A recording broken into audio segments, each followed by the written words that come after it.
Hello guys, good day to all of you. Dito pa rin ako sa His Land. Ito kasi yung tinitingnan naming lugar para sa youth camp, no? Dito sa Santa Maria, Bulacan. And habang nandun pa sila tumitingin ng bunga ng suha, gusto ko man mag-share sa inyo ng pang-apat na point sa enrichment of being. Sa enrichment of being na pang-apat, be active. Ano ibig sabihin natin sa pagiging active? Yung maging active ka, productive ka sa iyong ginagawang trabaho, no? Kunyari, empleyado ka, no? Gampanan mo ng tama, maayos yung trabaho mo. Isa pang halimbawa niyan, kapag ikaw ay nasa trabaho mo at pinagbuti mo ito, pwede kang ma-promote, pwede kang tumaas ang salary mo.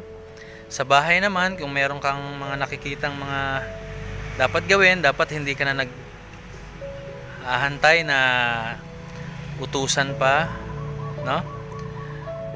Naghihintay ka pa na tawagin ka ng nanay mo o ng tatay mo para magwalis, para maglaba, para magligpit ng hinigaan, no? So be active. Be active sa school kung ikaw ay estudyante, be active sa ministry kung ikaw ay manggagawa. Be active sa mga bagay na kailangan ikaw ay tumugon positively. So magkusa ka na, no? Kung nakikita mo yung bagay na kung may nakikita kang bukas na gripo, ikaw na magpatay. Kung nakikita mong bukas sa mga ilaw, be active, no? Kung merong mga occasion na kunyari family gathering or reunion, be active to that. Be active to the Lord, be active to your work, be passionate to what you love, no? So ayun, sana ay nakatulong sa inyo tong aking mga 4 tips about the enrichment of being, how to develop your character. So mamaya uwi na rin kami, alas 3 alis na po kami. So, okay itong area na to.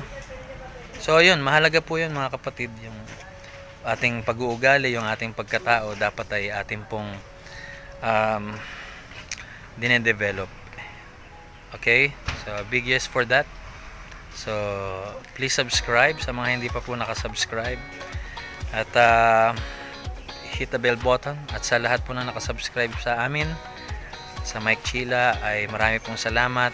200 plus na po tayo. God bless you po sa mga buhay ninyo. Salamat po.